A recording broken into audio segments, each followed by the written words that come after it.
Welcome dear viewers to the video on testing of score tablets.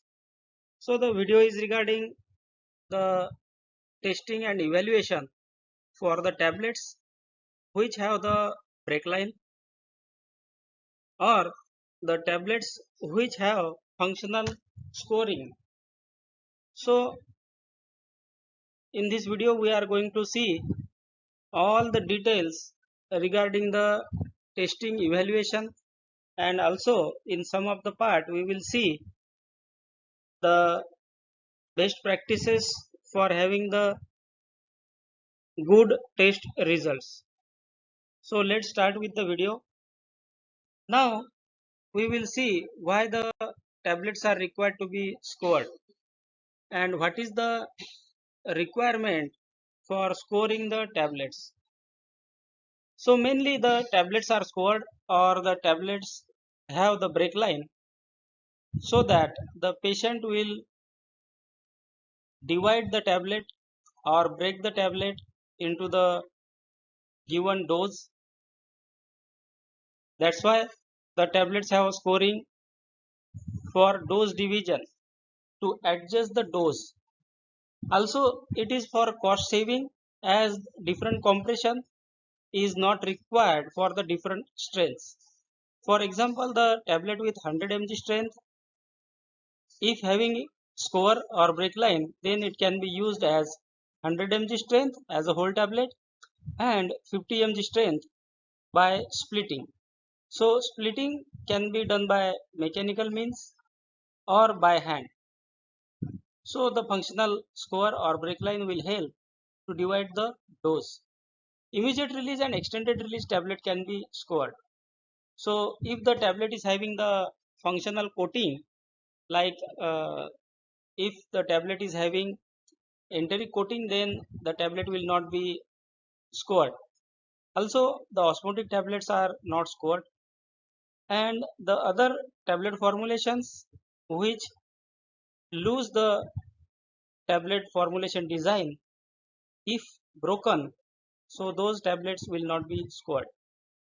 The tablets can have one or more break lines or score lines or scores to split the tablet into two or more parts. So based on the number of parts, the tablets can be divided as bisect tablet, trisect tablet or quadrasect part tablets. Scoring configuration of generic product should be inline to the innovator product or the reference formulation. And also always consider that if the reference product is having score line, then the generic product will also require to have the score line, so that the generic product will be similar or inline to the reference formulation. So now we will see the risk assessment of tablet splitting. If the tablet is having the functional score or the tablet is having the break line, then what is the risk? So if the tablet is having break line and if it is getting splitted or broken into uneven parts, then there is a risk of weight and content uniformity. The disintegration time may change because of tablet splitting. Loss of the part of tablet during splitting may have a risk of dosing accuracy. The tablet parts may have different dissolution after splitting. Then the split parts may also have the risk of stability problems, and mainly the unused stability of the split tablet parts. We will consider the references for testing, acceptance criteria and labeling for split tablets. So first is the USP. USP chapter 705 guides us about the quality attributes of tablets labeled as having a functional score. The functional score meaning is the break line or the score given onto the tablet formulation for dividing the tablet into 2 or more parts. That is for the dose division. USP 705 chapter provides the quality attributes for products with approved labeling indicating that the tablet can be split to produce multiple portions that have an accurate functional dose. That means labeled as the functionally scored. The label claim should be as per the label claim of the split portion part of the whole tablet. Bisect tablet part as a half of the whole tablet. Trisect tablet part as 1/3 of the whole tablet. Quadrasect tablet part as 1/4 of the whole tablet. The split tablet part should comply to the quality attributes of the whole tablet. That means whatever the quality attributes are there designed for the whole tablet, same are applicable for the split parts. European Pharmacopoeia gives the testing for accuracy of subdivision, and US FDA guideline on tablet scoring. The name is tablet scoring, nomenclature, labeling and data for evaluation, detailed test and acceptance criteria for score tablets. So this guideline is quite elaborative and give the more information about testing and evaluation of score tablets. We will start with the weight variation test, loss of mass and accuracy of subdivision as per the USP, EP and USFDA guidance. So as per USP, weight variation and accuracy of subdivision testing is given, splitting tablets with functional scoring. For this test, split the 30 tablets by hand and each split part is weighed. Each split has not less than 75% and not more than 125% of the expected weight. The test pass and fail criteria is given. Not less than 28 tablets out of 30 tablets pass the criteria. Example I have included here is whole tablet weight is 1000 mg. So split part tablet weight will be 500 mg.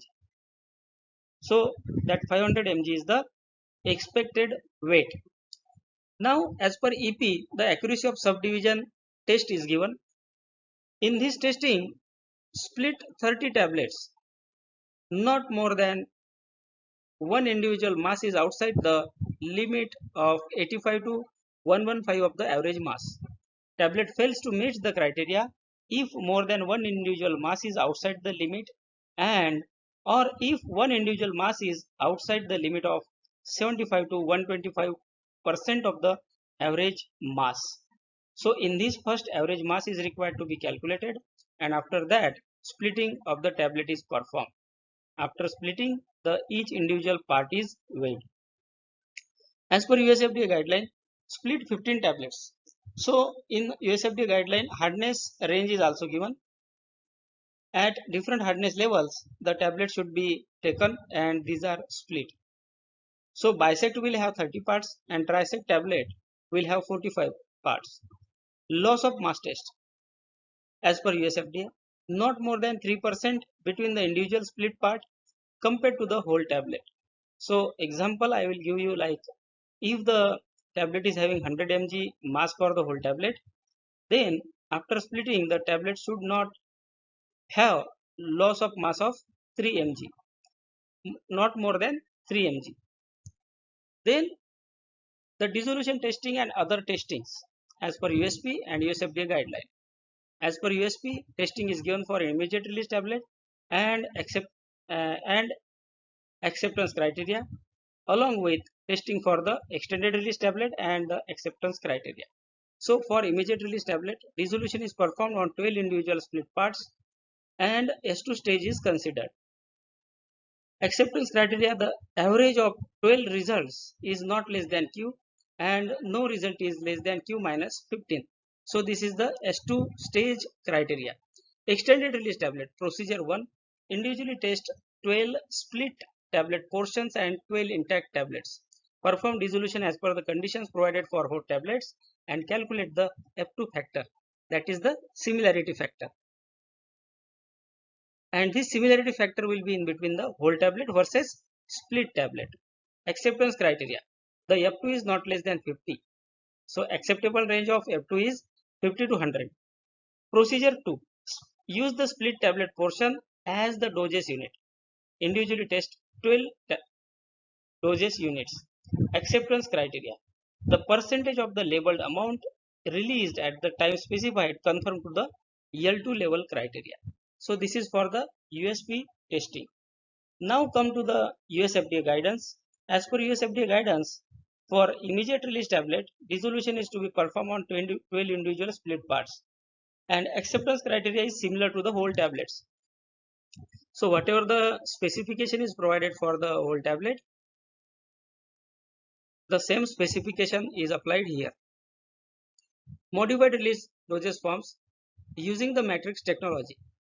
So if the extended release formulation is there or modified release formulation is there, and if it is based on the matrix technology, then dissolution should be demonstrated at both ends of the hardness range. So this is very important here to consider that as per US FDA guidance, the hardness ranges are required to be studied, and the dissolution on whole tablet versus split tablet portion should meet the similarity factor criteria. Now coming to the modified release formulations using the compressed film coated components. This is nothing but the MUPS technology, in which the coated pellets are compressed into the tablet formulation, and this tablet formulation may have the score lines. So dissolution profile on pre-compressed bead versus post-compressed whole tablet and split tablet portion should meet the similarity factor F2 criteria to ascertain the integrity of the beads during compression. So in this technique, the pellets before compression are performed for dissolution or tested for dissolution. Compressed tablets are also tested for dissolution, and the split parts are tested for dissolution, and all these dissolution should meet the F2 criteria. Then requirements along with dissolution. So criteria is the uniformity of dosage units by weight variation or content uniformity along with the dissolution. Then tablet splittability, loss of mass testing and friability testing at low, optimum and high hardness levels.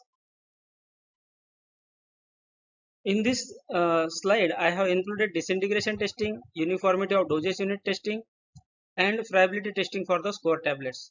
So these are included as per the US FDA guidance on tablet scoring and USP chapters. DT testing is required to be performed as per USP chapter 705. Always disintegration testing is to be recorded for whole tablet and the split tablet parts. Also, disintegration testing is necessary only when used as surrogate for dissolution testing, as specified in the monograph. So, if the disintegration testing is used as a surrogate for dissolution testing, then DT testing is to be performed and it is must. But in general setting, the disintegration testing is always performed onto the whole tablet and the split tablets. Follow the procedure using split portion from tablets that are acceptable according to the splitting tablets with functional scoring test as the dosage units. Disintegration testing is to be carried out for IR tablets as routine test. For modified release formulations also DT testing can be done or required to be done based on to the formulation design. If your tablet is MUPS tablet, that time DT test is required to be performed. And if MR formulation is having the matrix technology, that time the DT testing may not be required. Then uniformity of dosage units. So it is as per the US FDA guidance also and USP 905. So weight variation testing is there. If the tablet portion are intended to contain 25 mg or more of the drug substance that comprises the 25% or more by weight of the split tablet portion. So simply if the API contained in the formulation is more than 25% or the label claim is more than 25 mg, then weight variation test can be performed. Otherwise, content uniformity testing is required. In general setting, nowadays the regulators are asking for content uniformity so that always have a content uniformity data along with the weight variation data. Friability testing as per USP guidance and USP chapter 1216. confirming that the split tablet portion meet the USP friability requirement.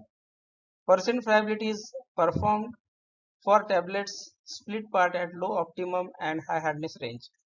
And generally, the friability test.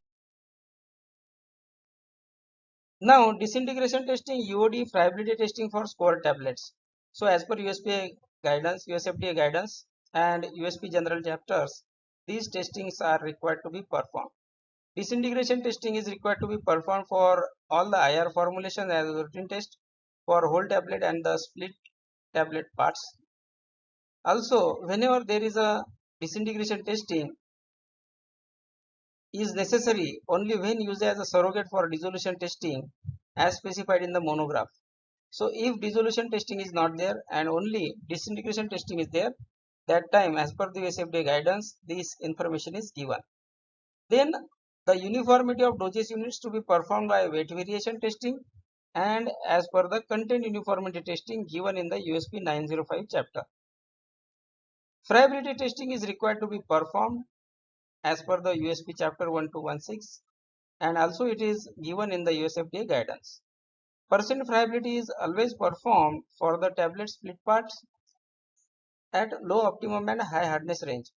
So whenever you are considering the low optimum and high hardness range, compress the whole tablet at low optimum and high hardness levels and then split the tablets by hand and by the splitter and then perform all the necessary and required testings.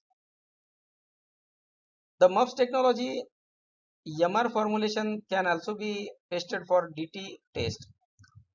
Then coming to the finished product testing. So nowadays the regulators are asking to have the specification, the analytical method and the data for finished product as per the split tablet parts. So whole tablet FP specification will be there and split tablet specification will be there along with the COA and complete analysis. The tablet split by hand and by mechanical means by tablet splitter are required to be tested and should meet the finished product acceptance criteria. The dissolution to be performed on 12 split parts. It is like S2 testing. FPCO is to be generated. That means finished product CO is required to be made. The finished product testing is to be performed and is asked in the product regulatory queries. So wherever you are going to market the product in US region or in Europe region or other countries, that time always have the finished product data. Then stability testing. So it is given in the USFDA guidance. The split tablet when stored in the pharmacy dispensing containers without seal and without desiccant should demonstrate the adequate stability for a period of 90 days at 25 degrees Celsius and 60% RH. So it is like long-term condition. So the meaning of this sentence is split the tablets, store the tablets for 3 months in pharmacy dispensing containers without any seal and desiccant, and the tablet should be meeting the specification for finished product testing after 3 months or 90 days when stored at 25 degrees Celsius and 60% RH. Then we will see the labeling requirements. So if the tablet is scored or if the tablet is having functional scoring, if the tablet is having the break line, to divide the tablet or divide the dose into 2 or 3 or more, then the labeling should be correct and there should be a communication to the patient and the healthcare provider about the functional scoring. So include the scoring information in dosage form and strength and how supplied section of the patient information leaflet. Communicate the functional score line information to patient and healthcare providers. Example I have included here. These are the standard example taken from the PIL of some of the products. The example of bisected tablets is here, white round scored film coated tablet bisected with 10 and P5 debosed on one side and plain on the other side. So this is the example of square tablet with bisect. White rectangular square tablet trisected on both sides, debosed with Y and 07 on one side and 10, 10, 10 on other side. So this is trisected tablet with a bisect on each edge. So this tablet is having the bisect on one side and trisect on the other side. The best practices for product development. Whenever you are working onto a formulation which is having the score line, whenever your reference product is having the score line, that time the best practices are required to be followed so that you will have the good understanding and the good product with the score line. So first is evaluate the reference formulation. Understand any patents for the tablet design are there or not. Consult the regulatory body if you have any concern regarding the patents and score lines. And also, if you don't want to give the score lines, that time also the regulatory body is required to be consulted. But in general setting, if the innovator is having score line to divide those, that time the generic formulation is also required to have the similar score lines. Carefully develop the tooling design and evaluate the design to select the best one. Perform split studies from prototype development stage. Select the best suitable quality splitter and method of splitting by hand and by splitter. This is very important. Perform the studies on finalized formula on all the strength on R&D scale batch and optimize the hardness range so that you can give the hardness range for your upcoming scale up and exhibit batches. The split tablet studies are to be performed by hand, that is by non-mechanical means, and by the mechanical means using the tablet splitter. Perform the split tablet stability and optimize the formulation to avoid the last minute failures. That means if you develop the formulation, if it meets all the requirements for spore tablets, but if it fails in the stability, then you have to reformulate. So always perform the stability studies and stability testing in the product development stage only, and based on that select the formulation composition and the manufacturing procedure. Perform complete analysis on split parts and develop and document the analytical method. Always prepare a report and compare different formulations and strengths. Here I have given some pictures for tablet splitter. So many splitter and splitter designs are available. You can select the splitter based on your requirement. Here I have found some literature for method of tablet splitting by hand. Method 1, by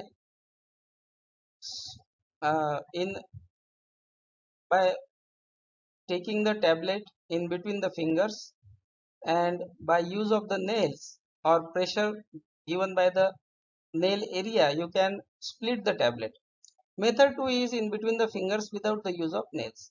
Method 3 is pushing the tablet downward with one finger on a solid surface. So reference I have included here, relationship between age and the ability to break square tablets. So different means are given here or methods for splitting by hand is given. These are the tablet designs. So the tablet may have bisect on one side, trisect on other side. Tablet may be trisected and may have two break lines on one side only or on both sides. This tablet is quadrasect tablet. This tablet is bisect tablet. This is quadrasect. This is bisect. So these are the tablet designs for scoring. So I hope I have covered maximum of the information. If you have any doubt, kindly write me in the comments and I will be there to help you to understand more about the topic. See, generally the tablet splitting testing and requirements are asked in the interviews. So it is very important to know the tablet splitting requirements. I request you to share the video with your colleagues and friends so that it will help them to understand the topics. Thank you for watching the video. Kindly do like, share and subscribe to Pharma Learning in Depth channel.